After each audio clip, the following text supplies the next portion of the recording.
Amém. Nós estamos começando mais uma aula da Escola de Discípulos, né? Do curso do Seminário Teológico de Base, aqui do Ministério do Deuteronômio.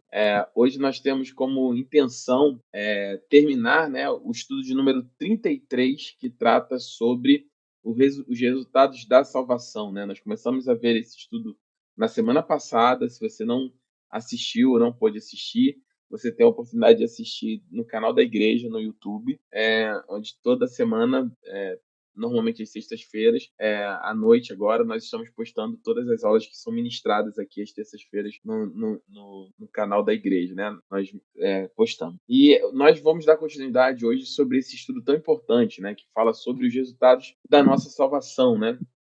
E semana passada, nós tratamos, né, de maneira direta de alguns pontos, mas o principal deles era a nossa percepção de que a salvação ela é mais do que um simples bilhete para o céu, né? Ela não é só uma passagem daqui para a glória ou para vivermos eternamente no futuro com Deus, mas ela é um convite real para hoje, para cada um de nós hoje, podemos ter uma vida abundante e cheia de propósito, né? Não amanhã, não na próxima semana, não somente na eternidade, mas hoje. Como diz em João 10:10, Jesus declarou que ele veio para que nós tivéssemos vida, né? Para que nós tenhamos vida e vida abundante, vida de Deus dentro de nós. Então, muitas das vezes a gente aborda a salvação, cremos que somos salvos, mas não temos o conhecimento do impacto da salvação em relação à nossa vida hoje. Ela não é algo somente futuro, mas ela é um convite de Deus para agora. Cada um de nós podemos ter uma nova vida em Cristo Jesus. Nós vamos falar sobre isso já já. Eu vou pedir ao Rodrigo para orar por nós nessa noite, para que nós possamos dar início à nossa aula em nome de Jesus.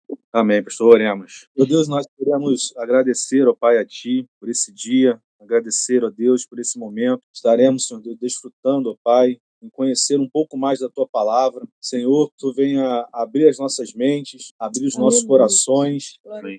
Venhamos, ó Deus, entender a Tua palavra, entender, ó Pai, os Teus desígnios para a nossa vida. Senhor, o quão importante é, ó Pai, estarmos aprendendo, ó Deus, e entendendo aquilo que o Senhor tem para as nossas vidas. Deus, nós te agradecemos pela vida do nosso pastor. O Senhor venha estar iluminando, ó Deus, cada palavra que sai da boca do Teu servo. Glória a Deus. E venha, Senhor Deus, de encontro, ó Pai, aquilo que estaremos estudando, Senhor, que tudo que venhamos aprender hoje fique guardado, Senhor Deus, não só na nossa mente, mas principalmente no nosso coração, para que venhamos amar a Ti, Senhor Deus, e amar a Tua palavra cada vez mais. Nós oramos assim em nome de Jesus, Teu Filho amado. Amém. Amém. Amém, glória a Deus, glória a Deus. Então, nós estamos hoje, né, dando essa continuidade aos resultados da salvação, né, de como que nós podemos e entendemos esse tão importante favor de Deus, né, esse milagre que é a salvação do homem perdido, né. Nós não podemos nunca nos esquecer que o Evangelho é poder de Deus para salvar o homem perdido. Esse é o resumo. O Evangelho, as boas novas, nós temos carregado dentro de nós as boas novas de Deus, e essa boa nova é que o homem que era irreconciliável, que era impossível de se reconciliar com Deus, ele foi reconciliado pelo poder que há no nome e no santo nome de Jesus e em seu sangue, né? Em Cristo todas as coisas foram reconciliadas, né? E nós que éramos inimigos de Deus, hoje nós nos tornamos amigos de Deus por essa graça, né, por essa reconciliação. E aí, na semana passada, nós tratamos um pouquinho sobre os resultados da salvação. Vou passar rapidamente. Nós falamos que o principal e maior resultado... Paz, Sil, seja bem-vinda. Paz do Senhor. Eu não sei se entrou mais alguém, deixa eu ver. Paz, pastor, paz a todos, Paz. boa noite. Paz, Léo, Paz, seja bem-vindo. Gabriel, seja bem-vindo. Então, na semana passada, nós vimos e tratamos sobre isso, né? Que os resultados da salvação e o maior e o mais importante resultado é uma transformação profunda no ser humano, né? E nós pegamos isso a partir de 3 pontos, né? Ou chegamos a isso a partir de 3 pontos. Primeiro e mais importante, nós somos resgatados do pecado, né? A salvação nos liberta do poder da condenação do pecado, permitindo-nos viver em liberdade, né? Então, nós não somos mais escravos do pecado. Não significa que estamos livres dele, mas não vivemos mais como escravos dele, né? Nós temos falado sobre isso aqui. Essa frase é muito importante. É o já, mas ainda não. Já somos livres do poder do pecado, mas ainda não completamente da sua influência, né? Nós já somos salvos, mas ainda não. Tudo se concluirá ou tudo será terminado ou consumado no grande dia do Senhor, no dia dessa segunda volta, na sua volta. Então, Romanos 6,18 diz que porque não estareis mais sobre o domínio do pecado, pois já não está mais debaixo da lei, mas debaixo da graça. Então, a transformação profunda pelo resgate do pecado, pela transformação de vida, né? Experimentamos uma renovação completa no nosso ser, com novos desejos, propósitos alinhados com a vontade de Deus. Em 2 Coríntios 5,17 diz que, de modo que se alguém está em Cristo, é nova criatura. As coisas antigas passaram e eis que tudo se faz novo. Nós precisamos crer que em Cristo Jesus nós temos uma nova chance, uma nova vida em Cristo. Por isso, quando nós entendemos os resultados da salvação, entendemos todo o processo que Deus estabelece. Desde as suas ordenanças, né? Quando nós, por exemplo, diferente da Igreja Católica, nós cremos em apenas 2 ordenanças, né? 2 sacramentos, por assim dizer. Acho que, se não me engano, na Igreja Católica são 7. Posso estar equivocado, mas são 7 ou 9, mas acho que são 7. Nós cremos, como protestantes, apenas em 2 sacramentos. E quais são esses sacramentos? A ceia memorial do Senhor e o batismo nas águas. Esses 2 sacramentos são fundamentais para a nossa fé. Porque no batismo nas águas, nós declaramos que a nossa fé pública em Cristo Jesus, e como descemos as águas, como diz o apóstolo Paulo, aquilo que era feito no Antigo Testamento, que era a circuncisão, né, do prepúcio do homem, como eu falei isso algumas vezes aqui também na escola de discípulo, como fosse uma fimose no homem, né, ali no início da sua vida, essa circuncisão que servia como marca lá no Antigo Testamento, para todos conhecerem e saberem que aquela pessoa, aquele homem pertencia ao povo de Deus, ao povo de Israel. Agora a Bíblia diz, o apóstolo Paulo nos revela que essa circuncisão agora ela é feita por Deus em nosso coração.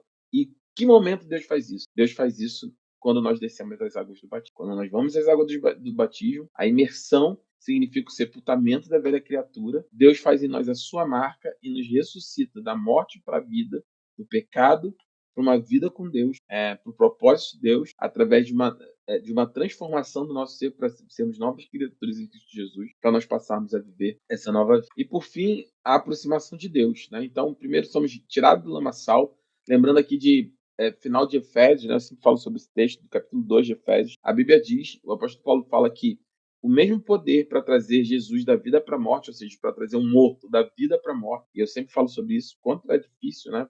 Não que não cremos pela fé, mas nós não vemos isso todos os dias, homens ou mulheres mortas ressuscitando.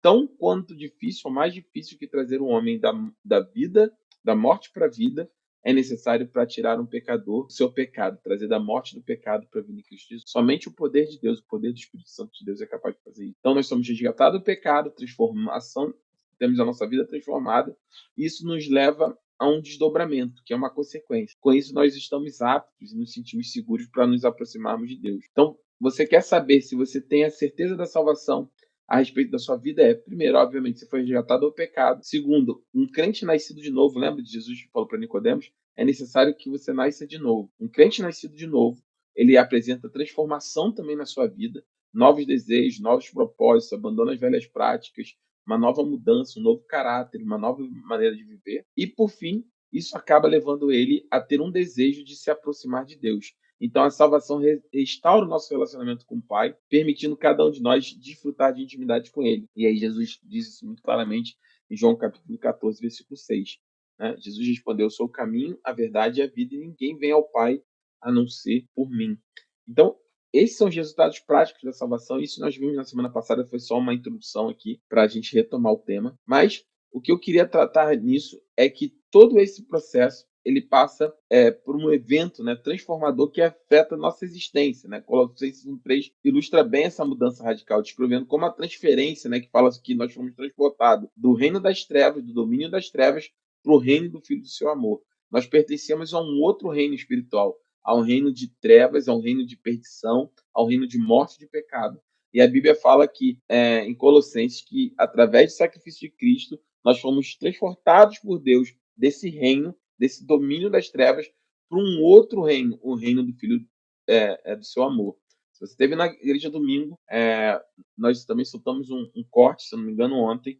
Nós tratamos sobre isso em Hebreus, o autor de Hebreus trata sobre isso. Esse reino é um novo reino, e esse reino ele é inabalável. Nós pertencemos ao reino inabalável. Pode céus e terras se moverem, podem céus e terras se abalarem, mas aquilo que vivemos e cremos em Cristo Jesus e no seu reino jamais será abalado. Homem nenhum, poder nenhum, governo nenhum, arma nenhuma podem abalar aquilo que é o reino de Deus, e o seu reino é inabalável. Isso nós vamos ver futuramente, obviamente, mas como eu disse, não é somente um chamado para o futuro, mas um chamado para hoje. Lembre-se, desde que a igreja surgiu, lá no século I, após, né, a morte, ressurreição e ascensão de Cristo aos céus, a igreja em Atos, no capítulo 2 e 3, começa a se formar ali, já no dia de Pentecostes, e desde então a igreja sempre foi e sempre passou por perseguição. E isso, ao longo de todos esses anos, se permaneceu ficou da mesma forma. Nós já tivemos ao longo da história a tentativa, por exemplo, no ano 300, da entrada do Estado tentando controlar a igreja, que culminou ao longo de muitos anos com o rompimento, novamente, daquilo que nós acreditamos de ser um movimento reformista ou protestante, né? Por isso somos protestantes. Quando rompemos, né, em 1517, vamos completar agora 507 anos da Reforma Protestante, quando nós rompemos com a antiga religião influenciada, caída, contaminada, nós, no movimento de protesto inicialmente, iniciado por Martinho Lutero, mas antes nós tivemos o Zwingli, os movimentos anabatistas, tivemos depois Calvino. A gente vai ter uma aula especial aqui, todo ano a gente faz sobre a Reforma Protestante, e começamos uma série na igreja que o Lucas, o líder do Ministério de Identidade, vai trazer os solas para a gente, sola escritura no último domingo. Mas fato é que havia um sistema religioso corrompido que, no primeiro momento, a ideia não era simplesmente o rompimento. Né? Quando Lutero coloca lá as 95 teses, a ideia era chamar a igreja para uma discussão e uma reforma, e, obviamente, né, ninguém começa uma reforma construindo uma outra casa, né? Se eu dissesse, olha, eu vou reformar a minha casa, eu não vou sair da minha casa e vou para outra casa, né? Teoricamente, né? Vou fazer uma reforma, obviamente, dentro de casa. A ideia era romper com aqueles padrões, e a gente vai ver, se você quiser assistir, você vai ter uma aula aí, na próxima semana, eu vou dar no dia 29, aula sobre a reforma protestante, mas que a ideia inicial era esse rompimento com as práticas, cobrança de indulgência, cobrança de venda de relíquias, enfim, a equiparação da bula papal, de outros documentos, a mesma autoridade da Bíblia, uma série de outras coisas que nós vamos ver, mas a ideia inicial era que nós rompêssemos com essas práticas, e obviamente a igreja permaneceria, mas no primeiro momento foi proposto, houve a resistência e acabou o movimento reformador, que é conhecido como movimento protestante por causa do protesto, e a partir daí houve o surgimento da igreja protestante, com a qual nós declaramos a nossa fé. Então, isso tudo que eu estou dizendo é para um fator muito importante. Nós precisamos entender que todo esse plano de salvação, nós já falamos sobre isso aqui, lá na eternidade, Deus olhou, né? E aí a gente não está falando de escola calvinista, de predestinação, arminiana, de presciência, só estou falando aquilo que a Bíblia diz nesse momento. A Bíblia diz que Deus olhou da eternidade e lá na eternidade ele já se sacrificou por nós. Jesus é o Cordeiro de Deus que morre antes da fundação do mundo. Na eternidade, Cristo já se entregou por amor a nós, por saber que seria necessário para resgatar um homem. E a partir desse momento, Deus olha, né, e entende, e aí, se você for calvinista, você vai apontar para uma determinação, Deus escolhe aqueles que serão salvos. Se for arminiano, você vai também acreditar na eleição, nos eleitos de Deus, mas num mecanismo diferente, numa presciência. Deus olha para o futuro e vê aqueles que responderiam ao seu amor, ao seu infinito amor, ao seu chamado, e busca esse. Então, Deus olhou lá da eternidade, viu a Silvia, o Rodrigo, viu a Jéssica, viu a Tânia, viu a Tatiana, viu os irmãos que aqui estão presentes, eu não consigo ver a todos, mas deixa o Gabriel, a Lorena, Marcos Vinícius, a Mariana, Paz Mariana, Pai Marcos Vinícius, Pai Marcos, seja bem-vindo aí, Yasmin. Viu cada um de nós e ele nos elegeu para essa poderosa salvação. E aí isso implica, e nós falamos aqui na aula anterior, essa aula, na aula de número 32, nós falamos que tinha uma questão. Deus, ele é santo. Um conceito que eu sempre vou falar é que nós precisamos nunca perder de vista. Deus, ele não é um homem grandão. Deus não é um homem grandão sentado lá no céu, num trono. Não é um homem velho de barba branca sentado no trono. Essa visão não é correta, é equivocada. Deus, ele é espírito. O Senhor Deus, ele é espírito. um espírito santo, puro, um espírito cheio de justiça, amor e retidão. Deus, ele é espírito, e por ser espírito e ser santo, Deus não convive, não, a sua justiça não aceita que ele conviva e nem aceite o pecado, o erro, o afastamento dele e da sua palavra e da sua santidade. Então a gente tinha um problema, porque ao mesmo tempo que a justiça de Deus apontava para a condenação da humanidade do homem, pecador, caído, afastado da santidade, por um abismo de pecado de Deus, por um abismo de pecado, afastado de Deus por um abismo de pecado. Ao mesmo tempo, João nos revela algo profundo em João 3,16, que fala que, mesmo assim, Deus amou a mim e você de tal forma que ele, para que esse amor fosse cumprido ou saciado ou o seu amor fosse nos alcançasse, por assim dizer, ele era necessário que também fosse aplacado a justiça. Deus não podia simplesmente perdoar, porque o salário do pecado é a morte. Então, a justiça de Deus pedia a morte como salário do pecado, mas o seu amor pediu um relacionamento íntimo e sincero. Cristo nós falamos isso, se você não assistiu, assista a aula número 31 ou 32, se não me engano. Cristo é o equilíbrio perfeito, ele equilibra, ele é a saciedade entre a justiça e o amor de Deus.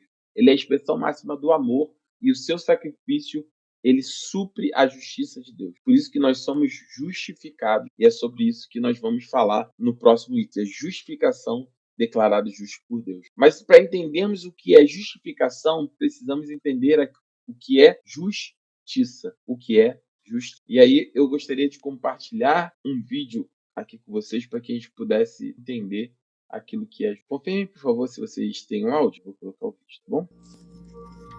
Sim. Amém. Se você fosse um louva-a-Deus, seria socialmente aceitável devorar um amigo. Vou voltar aqui então, peraí. Pronto. Se você fosse um louva-a-Deus, seria socialmente aceitável devorar um amigo. E se fosse um texugo, não teria consideração por nenhum animal. Tá nem aí. Se fosse um panda com filhotes gêmeos, é normal abandonar um para cuidar do outro. Mas quando humanos fazem qualquer uma dessas coisas, achamos errado, desleal e injusto. Por quê? Por que seres humanos se importam com justiça?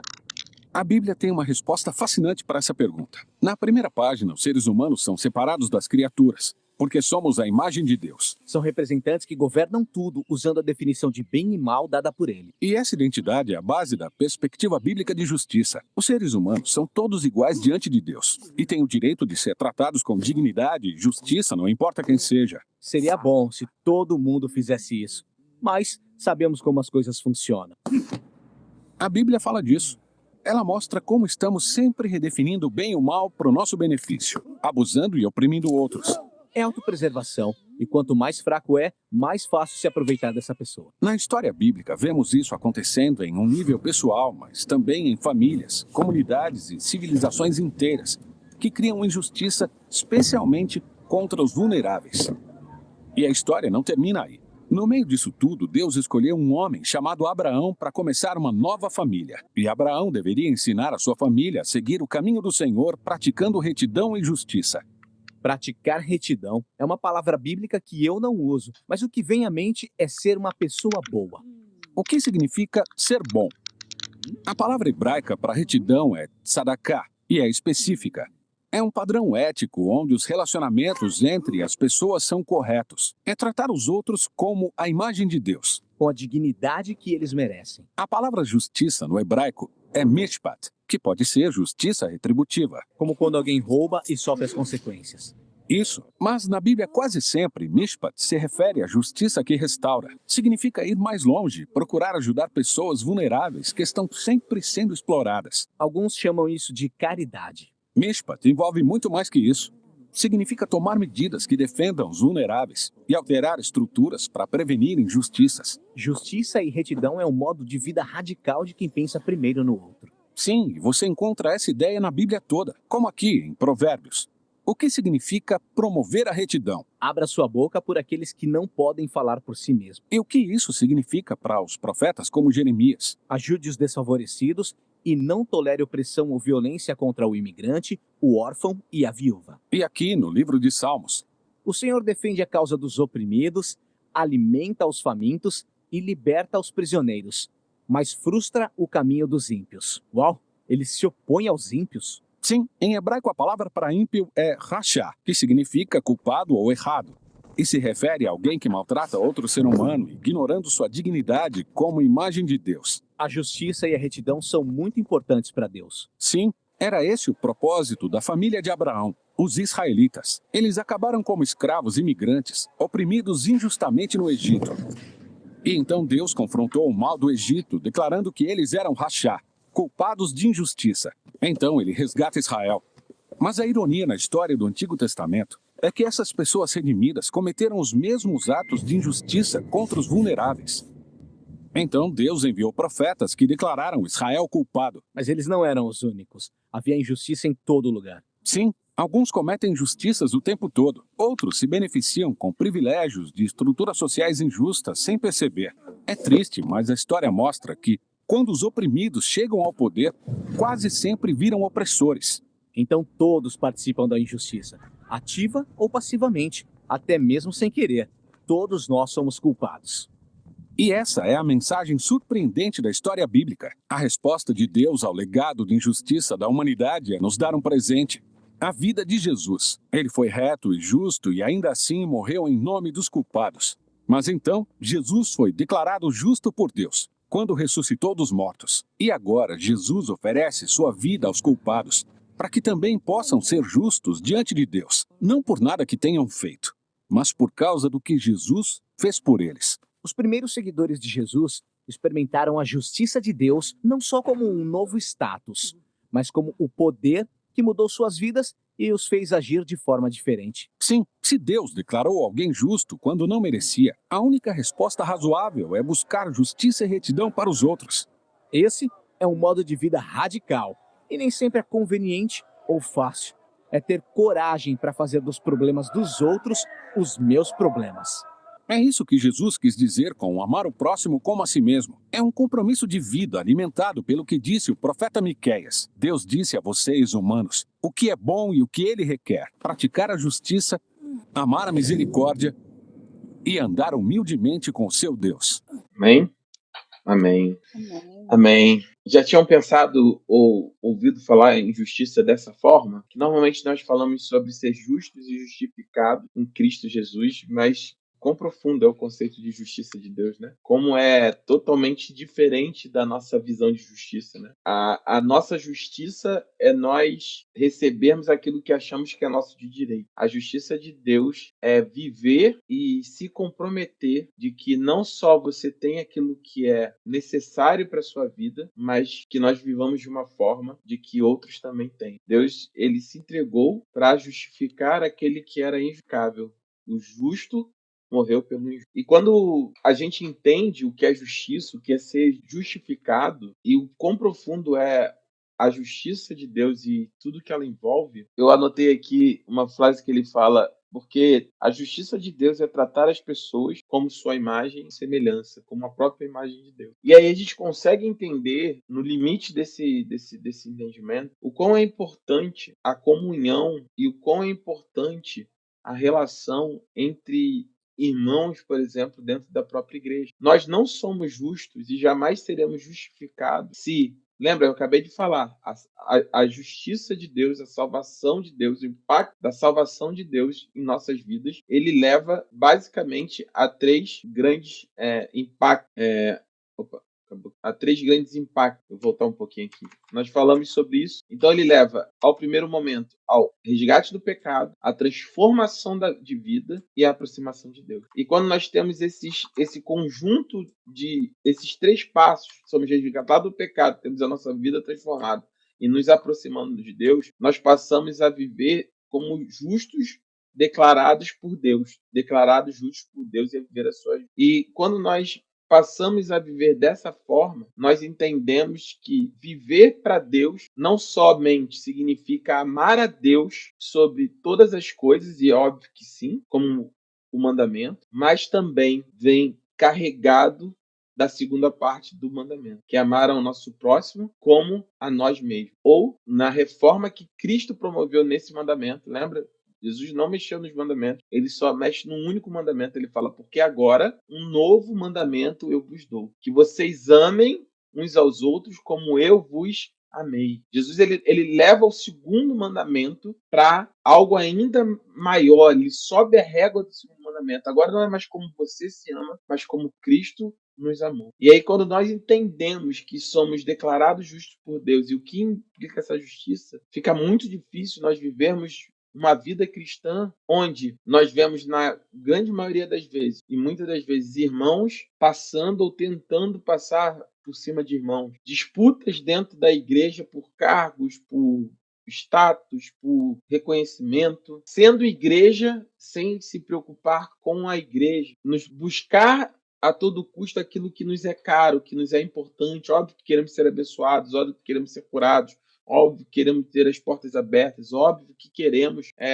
ver o milagre da nossa vida e óbvio que queremos que Deus faça todas essas coisas. Mas a vida cristã não pode ser e nem deve ser somente isso. Nós precisamos entender que sermos justificados por Deus envolve, sim, sermos livres do pecado, amar a Deus sobre todas as coisas, mas também amar os nossos irmãos. Um cristão nascido de novo, transformado por Cristo, ele vai ter claramente um impacto nas suas relações, em tudo que envolve as suas relações. Ele vai ser necessariamente melhor filho, ele vai ser necessariamente melhor marido, ele vai ser necessariamente melhor esposa, melhor mãe, melhor irmão.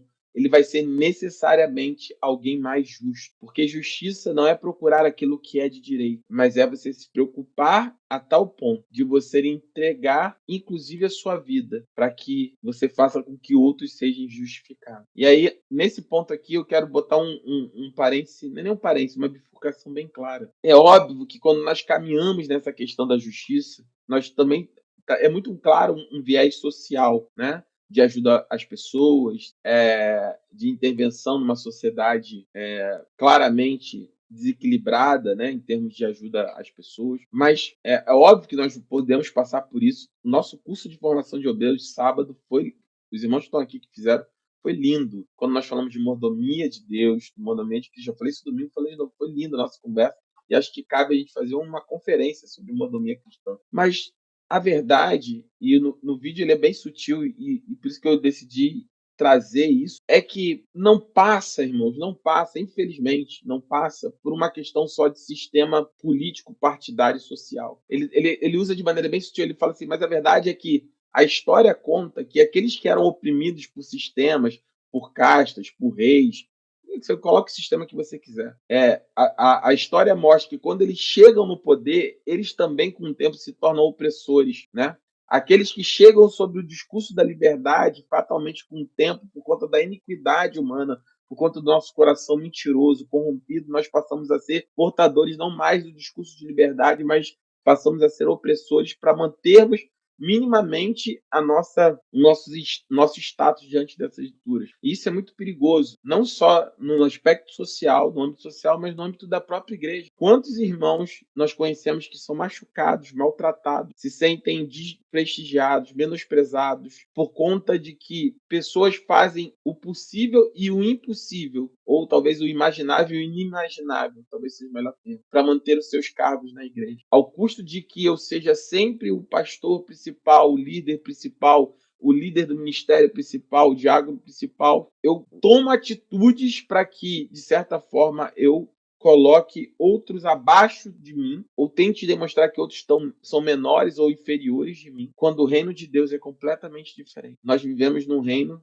e eu gosto dessa expressão, de cabeça para baixo. O maior no reino é aquele que serve. O maior no reino é aquele que é capaz de, ao identificar que seu irmão tem mais potencial do que você, ou ainda que não tenha, ore e trabalhe para que ele desenvolva. Porque o que nós levamos jamais será o nosso nome, mas sempre será o nome daquele que nos chama. Essa é a definição clara de justiça de Deus. Nós precisamos viver em igualdade e equidade dentro da igreja. Não podemos ser uma igreja, por exemplo, que temos o conforto da nossa igreja, daquilo que precisamos na igreja, que, por exemplo, no nosso meio tenha pessoas que passam necessidade. Isso não é ser igreja, isso não é ser justo, isso não é papel de alguém que foi justificado por Deus. A comunhão entre irmãos, cuidado entre nós, ele é a expressão máxima, ela é o cuidado é a expressão máxima, ele é a expressão máxima do caráter de Deus agindo através. Porque buscar a Deus e amar a Deus, nós até conseguimos muitas vezes no aspecto daquilo que podemos receber ou não de Deus. De certa forma, com interesse, vamos colocar. Mas alguém que seja capaz de amar ao seu próximo como Cristo nos amou, ou como a si mesmo,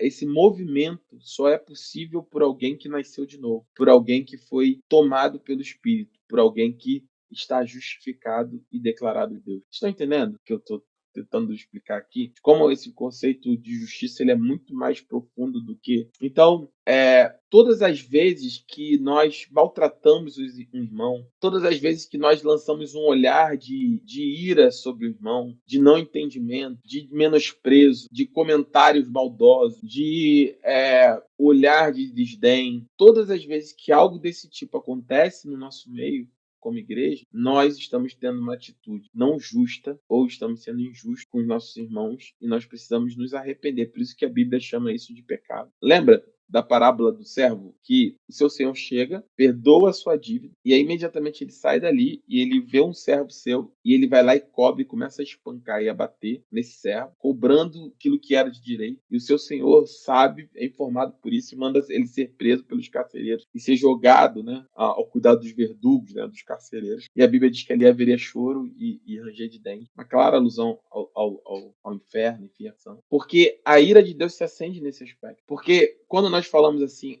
fulano de tal, é difícil, é complicado, sim, pode até ser, mas o nosso olhar sempre precisa claramente ser um olhar de quem sabe que foi justificado por Deus, que foi tratado, tirado do pecado, transformado por Deus e hoje tem comunhão com Ele. E você não tem o direito, essa expressão, nem eu nem você temos o direito de olharmos para alguém que Deus comprou com o seu sangue, comprou com o seu amor e menosprezarmos ou destratarmos essa. Nós não temos esse direito, porque isso não é a atitude de alguém que é justo. Então, o conceito de justiça de Deus ele é muito diferente do conceito. A justificação ela é algo muito mais profundo. E ser declarado justo por Deus significa várias coisas. O primeiro é que é um ato divino. Ninguém pode se declarar justo. O ser humano tem essa mania, né? Eu estou sofrendo tanto, mas eu não entendo, eu sou tão justo, eu sou tão correto. Não, meu irmão, você não é. Eu não sou. Entenda isso. A igreja é o local de quem não é. É a reunião daqueles que não são. Se você está na igreja e você acha que você é justo, que você é correto, que você é detentor de direito, você está completamente, plenamente equivocado, meu irmão. Nós precisamos rever os nossos conceitos daquilo que nós... A igreja, talvez a melhor definição de igreja é o local daqueles que não são. Nós não somos. Eu não sou correto. Eu não tenho bem em mim mesmo. Eu não consigo ter um olhar de amor sobre as pessoas. Porque quando nós entendemos isso, nós conseguimos pegar esse pacote de iniquidade, de injustiça e confessar, entregar diante do Senhor e nos esvaziar de nós mesmos, porque entendemos que em nós mesmos não tem absolutamente nada. E quando você e eu nos esvaziamos de nós mesmos, um ato divino, ele nos enche de tudo que é dele. Por isso o apóstolo Paulo fala que nós somos vasos de barro que carregam um tesouro. Quando nós nos esvaziamos, entendendo que nós não temos valor em nós mesmos, Deus vai e nos preenche da sua glória, do seu poder e do seu espírito. Então a justificação ela é, primeiro de tudo, uma declaração legal de Deus, proclamando o pecador justo aos seus olhos. Por quê? Porque todos pecaram e carecem da glória de Deus. Todos nós pecamos e carecemos da glória de Deus. Segundo, ela é baseada na fé. Essa justificação ela é recebida unicamente pela fé. Lembra? Nós tratamos sobre fé em Hebreus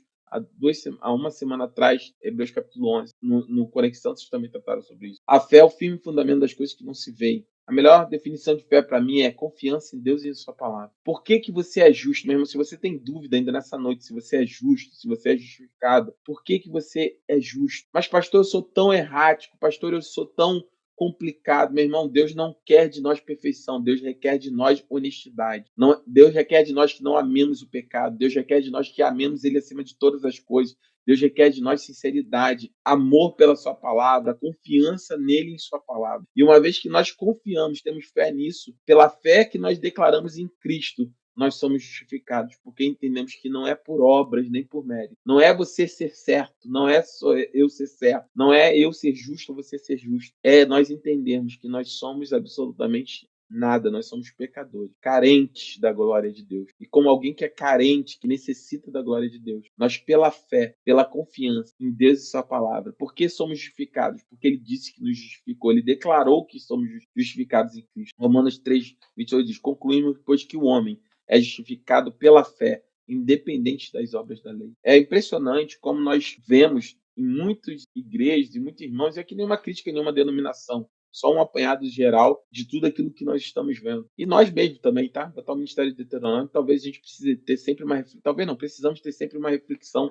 sobre nós. Dia 31 de julho, dia 31 de outubro vem aí, próxima aula sobre a reforma da igreja. E uma das frases da reforma da igreja é: a igreja reformada se reformando sempre. Nós temos que ter um olhar sobre nós mesmos, não pensar, nós, graças a Deus que nós não somos assim, nós podemos ser assim. Você e eu podemos estar agindo assim. E qual é o nosso papel? Nós temos esse olhar sobre nós mesmos, a ponto de alguém, se estiver agindo assim, a gente chamar: olha, meu irmão, não é assim que se age, não é assim que corrige, que anda, que se caminha. Nós, entre nós, em amor, corrigimos uns aos outros para que nós não nos percamos. Então, é impressionante como a igreja, de maneira geral, está cheia de pessoas que se acham justas, santas. Chega a me dar arrepio quando a pessoa fala assim: olha, eu pago o preço. Assim, não, eu pago porque... Irmão, que preço? Preço que eu e você paga. Qual o preço que eu e você somos capazes de pagar? Não, porque eu pago o preço porque eu tô ali no ministério, só eu sei o preço que eu pago. Meu irmão, infelizmente, eu não fui crente a minha vida inteira. Eu me converti em 99, por 18 anos. E não só a minha vida, como de outras pessoas que eu conheço, até onde eu sei, nenhum de nós tinha uma vida mais fácil quando não era na igreja, não. Nenhum de nós. Não sei se vocês tinham. Se tiver alguém aqui no chat, aqui na aula, que diz: não, pastor, na minha vida, antes de ser crente, era maravilhosa, era tudo fácil, eu era feliz, era completo, tudo dava certo, tudo funcionava, né? Porque a gente fala isso, parece que a gente viveu uma vida de conto de fato. Não, meu irmão, sabe por que você passa por luta? Por dois motivos. Porque luta a gente sempre teve. Outro motivo, porque a Bíblia fala o seguinte: nós no mundo teremos aflições, e a Bíblia fala que Deus prova aquele que ele ama. A aprovação ela é necessária para a aprovação. Nós não vimos agora em Hebreus falando sobre nós termos essa questão de que Deus corrige aquele que ama, Deus disciplina quem ama. Então, é basicamente isso. Então, que vida é essa que nós tínhamos antes e agora nós pagamos que preço, meu irmão? Que preço? Na verdade, graças a Deus que nós podemos confiar no Senhor. Eu lembro que eu tenho tantas lutas quanto eu tinha antes de conhecê-lo, mas diferente de antes de conhecê-lo, agora eu tenho esperança no meu coração. Ainda que ainda que o sol não brilhe, eu sei que acima da tempestade, acima das nuvens, o sol jamais deixou de brilhar. Ainda que a figueira não floresça, é isso? Então, essa é a nossa vida, baseada em Deus e na sua confiança. E, por fim, é um ato de graça. Ah, mas por que Deus fez isso tudo? Que é graça, meu irmão. É de graça. É um ato... O que é a definição de graça? É um ato da graça imerecida de Deus, demonstrando seu amor e misericórdia conosco.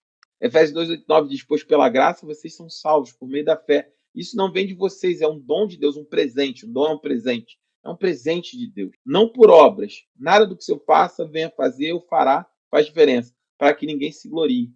Porque somos obra de Deus, criados em Cristo Jesus para as boas obras, a qual Deus preparou de antemão para que andássemos nela. Deus, desde a fundação do mundo, preparou suas boas obras para que nós andássemos. Nós somos criações de Deus em Cristo. A nossa salvação é pela graça, de forma gratuita. Então, já que é de graça, é pela fé, só crer. É isso. Então é muito fácil pecar, não, irmão. Se você pensa assim, você não nasceu de novo. Lembra? Eu falei os passos aqui atrás. Saída do pecado, transformação de vida e relacionamento com Deus. E aí ela é a justificação dos pilares fundamentais da nossa salvação. Romanos 8:1 declara: portanto, agora já não há condenação para os que estão em Cristo Jesus. Essa verdade poderosa significa que, aos olhos de Deus, somos vistos como completamente justos, não por causa da nossa própria retidão, mas por causa da justiça de Cristo que nos é imputada. E essa realidade transforma a nossa identidade e nos liberta para viver em paz com Deus, livres da culpa e da condenação. Esse é um fator importante. Meu irmão, se Deus não te acusa, quem é que pode te acusar? Ah, pastor, mas o meu passado, eu vivi uma vida. Meu irmão, você é nova criatura em Cristo Jesus. Ah, pastor, meu irmão, você é nova criatura em Cristo Jesus. Mas meu casamento lá, meu irmão, você é nova criatura. Viva o novo de Deus, se liberte disso. Deus nos chama para um novo tempo, uma nova vida, uma nova existência a partir da nossa fé, da nossa conversão, da nossa descida às águas do batismo, da nossa declaração, da nossa total confiança em Cristo Jesus e sua palavra. E eu vou pedir para alguém me ajudar, se alguém tiver com o microfone aberto, para poder aqui. O julgamento da natureza pecaminosa libertos do domínio do pecado. Se alguém puder abrir o microfone e me ajudar, eu agradeceria. Eu posso, pastor? Amém, amém. Crucificação com Cristo. A nossa velha natureza é crucificada com Cristo, quebrando o poder do pecado sobre nós. Romanos 6,6 diz: Sabemos que o nosso velho homem foi crucificado com ele, para que o corpo do pecado seja destruído, a fim de que não mais sejamos escravos do pecado. Libertação do domínio. Somos libertos da escravidão do pecado. Ganhamos a capacidade de viver em santidade. Gálatas 5:1. Para a liberdade, Cristo nos libertou. Portanto, mantenham-se firmes e não se sujeitem novamente ao jugo da escravidão. Nova vida em Cristo. Recebemos poder para viver uma nova vida guiada pelo Espírito Santo. 2 Coríntios 5:17, que diz: Portanto, se alguém está em Cristo, é uma nova criação. As coisas antigas se passaram, eis que surgiram coisas novas. Amém. Então, o ponto aqui é, para o julgamento da natureza pecaminosa, né, nos leva à libertação do domínio do pecado. Por quê? Porque nós somos crucificados, a velha criatura é crucificada com Cristo. Nós somos crucificados com Cristo. A partir da nossa crucificação com Cristo, nós também somos libertos do domínio do pecado, né? Nós não somos mais escravos do pecado. Nós pecamos, porque lembra, já e ainda não, né? Nós somos libertos do pecado já, mas somos livres da sua influência? Claro que não. Mas haverá o dia que teremos. Como? Através da destruição, né, do corpo do pecado, como diz ali em Romanos 6,6. Né? Sabemos que o nosso velho homem foi crucificado com ele, para que o corpo do pecado seja destruído, a fim que não mais sejamos escravos do pecado. E por fim, a nova vida em Cristo. Né? Recebemos poder. Lembra? Atos capítulo 1, versículo 6-8 ali, que fala: permanecer em Jerusalém para que do alto sejais revestidos de poder. E esse poder nos capacita nessa nova vida em Cristo, a vivermos uma nova vida guiada pelo Espírito. Crente, nascido de novo, anda pelo Espírito. Meu irmão, eu e você somos cheios do Espírito. Quando, pastor? Hoje, agora. Você pode estar agora na sua casa e você sentir o Espírito arder no seu coração. Seja cheio. Por quê, pastor? Porque ele mandou que nós sejamos cheios. É uma promessa, é uma ordem. Deus falou: sejam cheios do Espírito. E nós somos cheios porque ele nos deu do seu Espírito. Ainda que nós sejamos erráticos ainda no nosso caminhar, é ele que nos sustenta, é a sua graça que nos conduz. E Romanos 6,6 nos revela uma verdade transformadora. Sabemos que o nosso velho homem foi crucificado com ele, para que o corpo do pecado seja destruído. Esse julgamento da nossa natureza pecaminosa não significa que não lutaremos mais contra o pecado, mas sim que seu poder dominante sobre nós foi quebrado. Agora temos a capacidade, através do Espírito Santo, de viver uma vitória sobre o pecado, escolhendo a santidade e a obediência de Deus. A forma mais clara que eu consigo explicar sobre isso é: entre o pensamento, o desejo e o pecado, antes nós estávamos sob domínio, nós éramos empurrados, ignorantes, cegos, nus, mortos, direto para o pecado. Vivíamos no lamaçal do pecado. Mas com a vida que nós temos em Cristo, nós ganhamos o direito à consciência baseado no poder do Espírito Santo, que entre o desejo, a vontade e o pecado existe um espaço, existe um tempo para sua escolha. E é a nossa responsabilidade, nesse tempo que nós temos, nessa consciência baseada no Espírito que nós temos, de nós escolhermos praticar ou não o pecado. Então, entre o pecado, o desejo do pecado e o pecado, Cristo nos deu a capacidade de nós termos uma mente renovada, na metanoia, na mudança da nossa mente. E nós temos a capacidade de termos um espaço para escolha. Significa que nós tomaremos sempre as decisões corretas? Não. Mas também significa que nós não estamos mais sob domínio. O único que pode se entregar ao pecado é você mesmo. Porque no poder do Espírito, nós podemos viver uma vida ainda assim diante de Deus. Pode ler, Yasmin. Continua lendo, por favor. Posso? E desliguei o microfone sem querer. Vamos lá. Comunhão na família de Deus, unidos em Cristo. Pode passar, pastor? Slide? Isso, obrigada. Comunhão com Deus. A salvação restaura a nossa relação com o Pai, permitindo-nos desfrutar de intimidade com Ele. Eu sou o caminho, a verdade e a vida. Ninguém vai ao Pai a não ser por mim. João 14,6. Comunhão com os irmãos. Somos unidos a outros crentes, formando uma família espiritual global. Não há judeu nem grego, não há escravo nem livre, não há homem nem mulher, pois todos vocês são um só em Cristo Jesus. Gálatas 3:28. Andar na luz. Esta comunhão é baseada em andarmos na luz de Cristo, vivendo em transparência e verdade. Vivam como filhos amados de Deus, imitando a Deus como filhos amados. Efésios 5:2. Amém. Então, Amém. esse impacto, né, da comunhão da família de Deus, ele nos leva a vivermos em 3 âmbitos, né? Primeiro, da comunhão com o próprio Deus, né, através de Cristo, que ele é o caminho, a verdade e a vida, e nele nós vamos ao Pai, né? Porque ele e o Pai são um só. E somente através de Cristo nós chegamos a essa comunhão. Mas também nos leva a uma comunhão com os irmãos. E olha como a Bíblia é clara sobre ver que não tem mais distinção. A igreja é um dos locais mais lindos que eu conheço, né? Eu sempre costumo falar, ela me impacta. Eu sou apaixonado pela igreja de verdade, não só por amar a Cristo, não só por ter nascido de novo, né, em Cristo Jesus, mas também de forma até racional, intelectual, porque, meu irmão, a igreja é a coisa mais linda do mundo. Eu não vivo em nenhum outro ambiente onde alguém com menos grau de estudo ou com menos condição financeira ou com menos status social pode estar acima de alguém com mais estudo, ou com mais condição financeira, ou com mais status social. Nós vivemos dentro da igreja, alguém que tem uma profissão muito simples está acima de alguém que tem uma profissão extremamente exaltada, líder de grandes corporações. Quando entra no reino, quando entra diante do Senhor, isso já não faz mais nenhuma diferença, porque o que diz não é o que você sabe, o que você tem, o quanto você ganha, onde você estudou, de que família você veio. Diante de Deus, a única coisa que importa é aqueles que ele escolheu e o quanto o poder do Espírito Santo age através de você, por meio de você e na sua vida como um todo. Nós vivemos um tempo onde a igreja é o reduto ainda da justiça que nós não vemos no mundo. No mundo as pessoas olham para o seu sangue, para a sua classe social, para o status, para aquilo que você tem, para aquilo que você veste. Mas na igreja, pelo menos deveríamos ser assim. Na igreja, nós devemos olhar somente para um coração apaixonado por Deus. E um coração apaixonado por Deus é capaz de mudar toda uma geração. Nós nos submetemos quando baseados no Espírito, independente do que a pessoa é no mundo, né? Do ponto de vista aos olhos do mundo. Nós nos submetemos à liderança,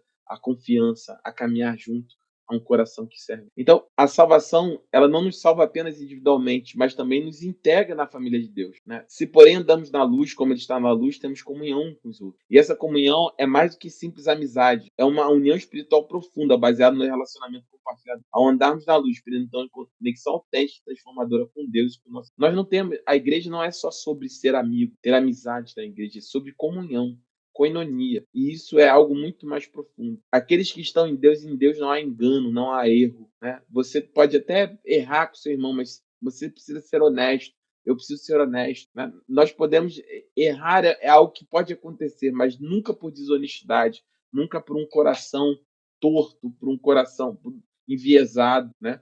Então, a comunhão da família de Deus, ela é desdobramento de um coração nascido de novo e de alguém que foi justificado por Cristo. Vamos em frente.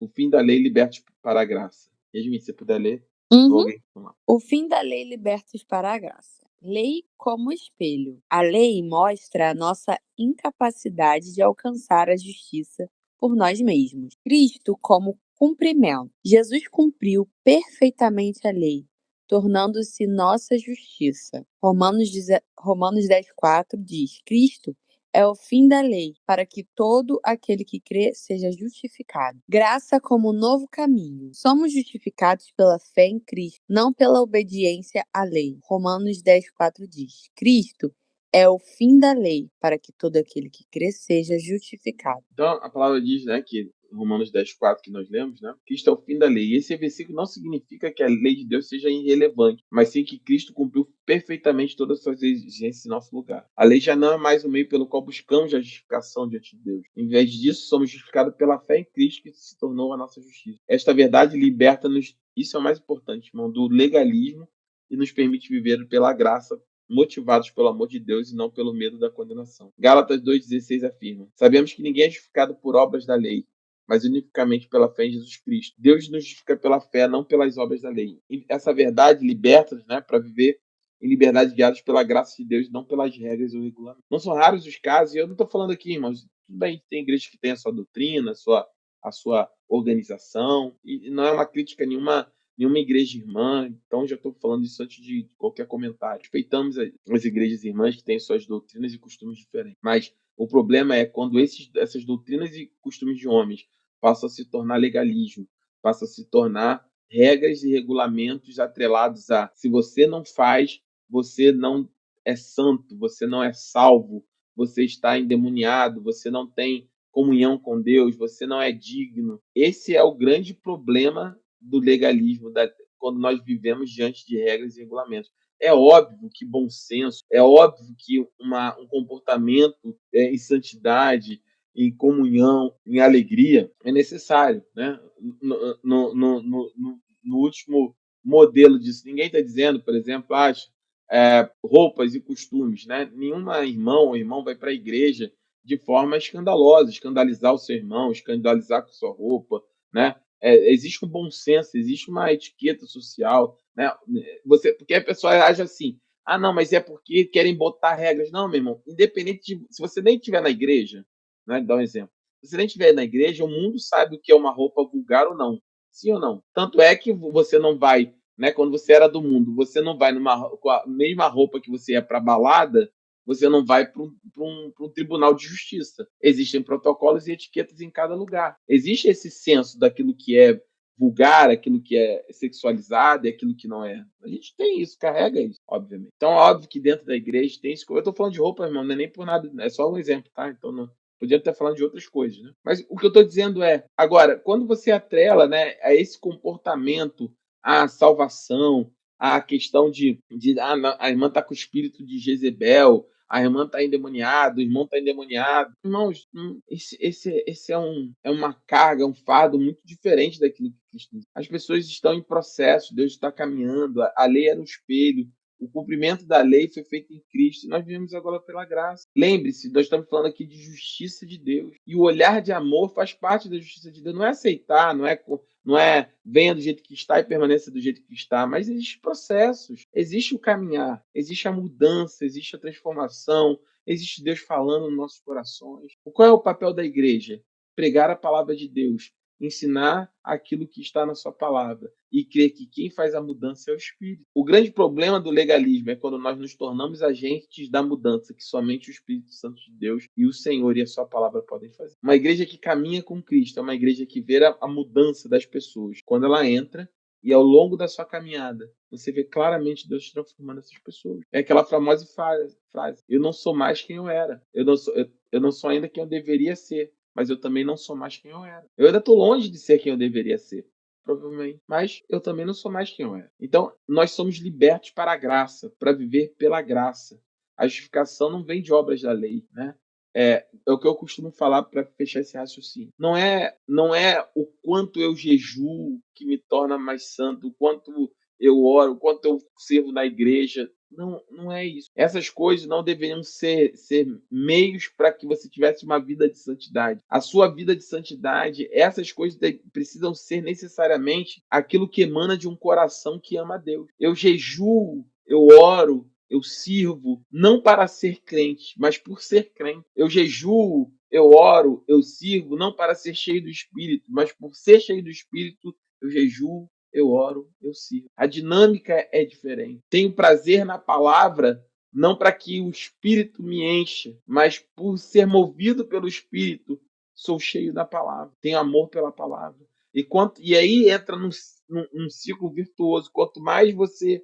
É como a gente canta, né? A gente quer mais fundo, quer mais alto, porque Deus ele é inesgotável. Quanto mais você busca, mais Deus tem para te dar. Deus não acaba de uma hora só, de uma hora para outra. Quanto mais você tem amor à palavra, mais Deus vai te revelando na palavra. Quanto mais você tem prazer na oração, mais Deus vai te dando intimidade na oração. Quanto mais você tem prazer em buscar o Senhor, em orar e jejuar, mais Deus vai te dando prazer em jejuar e orar e buscar o Senhor. E isso é por conta da graça. E aí, por fim, né? Nós temos a adoção como filhos e filhas do rei. Isso eu já tratei lá atrás e só vou ler para a gente concluir a aula. Então a gente passa de pecadores condenados, né, filhos amados, com todos os direitos e privilégios da posição. Mas quando chegou a plenitude do tempo, Deus enviou o seu filho, nascido de mulher, nascido sob a lei, para resgatar os que estavam debaixo da lei, a fim de que recebessem a adoção de filhos. E porque sois filhos, Deus enviou o Espírito do seu Filho aos nossos corações, clamando: Abba, Pai. Portanto, já não és servo, mas filhos. E se és filho, já és também herdeiro de Deus mediante Cristo. E Romanos, ainda no capítulo 8, versículo 16 e 17, diz: o próprio Espírito de Deus, né, testifica com o nosso espírito que somos filhos de Deus. E se somos filhos, somos também herdeiros. Herdeiros de Deus e co-herdeiros com Cristo, se de fato sofremos com Ele, para que também com Ele sejamos glorificados. Olha que coisa linda, como Deus muda a nossa identidade. Somos herdeiros, somos filhos de Deus. E tudo, e olha, esse final aqui de Romanos, no capítulo 8, ele diz, olha, e se de fato sofremos com Ele, somos provados por amar a Ele, por viver uma vida com Ele, e provados, e nesse amor não significa só ser maltratado pelo mundo, provados também de abrirmos mão dos nossos desejos, das nossas vontades, dos nossos pecados ocultos, de estimação, de sofrer, né, nesse sentido de submeter a nossa carne contra a nossa própria vontade. A Bíblia diz que, se de fato sofrermos com Ele, para que também com Ele nós sejamos glorificados. Nós seremos glorificados. É uma vida de eternidade, na eternidade com Deus, glorificados em Cristo Jesus. Somos herdeiros de Deus e co-herdeiros de Cristo. E aí temos acesso ao Pai, né? Nós já tratamos sobre isso, clamando Abba Pai, e temos a sua herança eterna. Somos co-herdeiros de Cristo com direito a todas as promessas e bênçãos do reino. E isso é fundamental para que nós criamos. Jesus não somente te amou e te salvou, não somente me amou e me salvou, mas Ele, além disso, nos fez co-herdeiro de tudo o que lhe pertencia, e viveremos eternamente como filhos de Deus, né? E na presença do Pai. João 12 afirma: mas a todos os que receberam, aos que creram em seu nome, deu-lhes o direito de se tornarem filhos de Deus. Então, se você creu, se você o recebeu, você já é filho e filha de Deus. E essa adoção é um aspecto mais belo e profundo da nossa salvação. Não somos apenas perdoados, mas somos trazidos para a própria família de Deus. Essa adoção transforma completamente a nossa identidade e o nosso relacionamento com Deus, porque já não somos mais escravos do pecado ou servos distantes, mas filhos e filhas amados, com todos os direitos e privilégios dessa posição incrível. E talvez não, com certeza, o maior aspecto dessa posição que nós fomos levados é o fato de que, como filho amado e como filha amada, você tem liberdade para se achegar ao Pai a qualquer momento. Mas, às vezes, nós não damos esse valor. Homens e mulheres, nós vemos também nos Heróis da Fé, homens e mulheres que viveram esperando por essa presença, por essa promessa. E qual era a promessa? De poder se chegar ao Deus Criador dos céus e da terra. Poder estar num relacionamento íntimo com Ele, poder ouvir a sua voz, poder sentir a sua presença, poder saber dos seus planos, poder enxergar com seus olhos. E nós somos agraciados, porque esses homens e mulheres lá de Hebreus 11 morreram sem ver, mas nós temos acesso pelo poder derramado sobre nós na morte de Cristo, na sua ressurreição, pelo Espírito entregue, o Espírito de adoção, o Espírito de Deus, que é o Espírito de adoção. Quando que você pode entrar na presença de Deus? Agora, meu. Acabou aqui a live, você pode fechar o seu quarto e falar: Pai, estou aqui. O dia foi difícil, minha vida está difícil, Deus. Estou muito próximo, Deus, de cair, estou muito próximo de desistir, mas eu sei que o Senhor me sustenta, Deus. Eu sei que não depende de mim, não depende da minha força. Eu sei que é o Senhor que vai à frente. Eu sei que o Senhor pode mudar essa situação. Eu sei que ainda que o homem diga não, a palavra final é do Senhor. Eu sei que ainda que tudo se levante contra mim, mas o Senhor sempre seremos maioria em qualquer situação. Meu irmão, isso é poderoso, isso é espírito de adoção, isso somente quem é filho vivencia e pode vivenciar. Isso nos leva a uma vida transformadora, levando a justificação, que nós falamos, o julgamento da velha natureza, a comunhão familiar, entendemos que o fim da lei é chegado e, por último, que nós fomos adotados por Deus. Por fim, meus irmãos, a salvação não é apenas um evento pontual, mas uma realidade contínua que deve transformar cada aspecto da sua vida, das nossas. À medida que compreendemos e abraçamos os resultados da salvação, somos chamados a viver de maneira digna do chamado que recebemos. Vivemos dignamente diante do Senhor, porque entendemos que recebemos dignidade dele. Se você não entende isso, se você não entende o quão profundo é os aspectos, os resultados da salvação na sua vida, você não consegue entender como é necessário e como ele é merecedor de que você viva dignamente de tudo que ele fez por mim e por você. Isso significa refletir o caráter de Cristo nas nossas atitudes, escolhas e relacionamento. E aí a pergunta reflexiva: como os resultados da nossa salvação impactam a nossa vida diária e nosso relacionamento com Deus? Que mudanças práticas, né, nós podemos fazer para viver mais plenamente a luz da nossa salvação? Lembre-se, a salvação não é somente impacto futuro, mas é impacto hoje sobre as nossas. Um crente transformado, ele não somente tem a confiança no futuro e na salvação de Deus, ele não somente tem confiança naquilo que Deus haverá de fazer para uma poderosa salvação que ele lá nos dá, mas um crente nascido de novo, ele vive hoje, ele vive o agora, confiando em Deus. E isso impacta toda a sua vida, suas relações, seus planos, seus sonhos, seus desejos, seus relacionamentos. Que o Senhor te abençoe nessa noite. Que o Senhor toque seu coração, que você guarde essa aula, que você possa entender que os resultados da salvação levam a atos de justiça, porque Ele nos justificou e nos amou primeiro. Amém? Deus abençoe a sua vida. Se você tem alguma dúvida, estou aberto aqui a perguntas. Amém? Que ninguém, né? Amém? Amém. Eu vi Amém, aqui. pastor. Amém. Boa noite. Boa noite, André. Boa noite, Rayane. Eu não tinha visto vocês aqui, eu estava sem o chat aqui na frente. Sejam muito bem-vindos, meus irmãos. Paz, Mari, bem-vinda. Amém? Jesus abençoe vocês. Eu vou pedir para Yasmin orar para encerrar nossa aula nessa noite, que nós possamos ter uma noite abençoada. Amém, Senhor. Amém? Amém. Amém, amém, irmãos.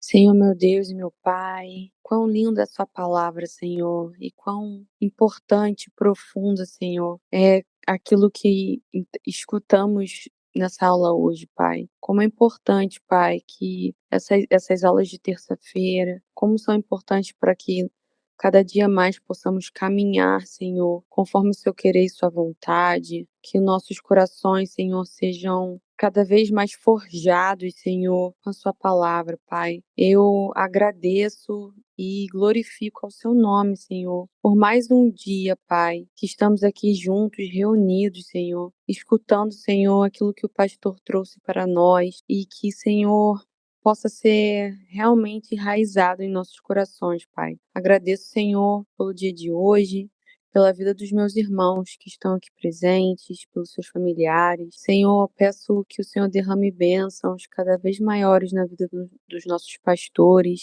nosso pastor Lúcio, nossa pastora Tati, Pai, nossa pastora Tânia. Que o Senhor possa cobri-los, Senhor, com a sua mão forte, possa pegá-los em suas mãos, sua vida tomada conta pelo seu Espírito Santo, Senhor. Que eles têm feito um trabalho tão lindo, Senhor, tão lindo conosco, né, de pastorear a igreja, Senhor, e que eles possam, Senhor, cada dia mais, Senhor, ver o mover do seu Espírito na vida deles, Pai. Que o Senhor traga muita sabedoria, Senhor. Que o Senhor possa fazê-los, Pai, ainda mais, Senhor, mais fortes, Senhor, na sua fé, na sua caminhada, Pai. Pai, peço que o Senhor nos abençoe nessa noite, que possamos ter um fim de noite na sua presença, que possamos ter uma noite reconfortante, Senhor, e restauradora, para que possamos seguir em frente nessa semana, junto a Ti. Em nome de Jesus, amém. Amém, amém. Glória a Deus. Louvado seja o nome do Senhor. Amém.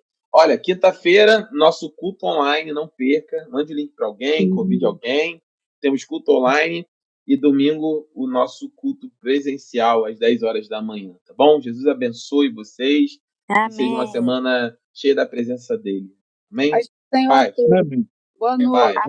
Boa noite. Amém. Paz. Paz. Paz. Amém.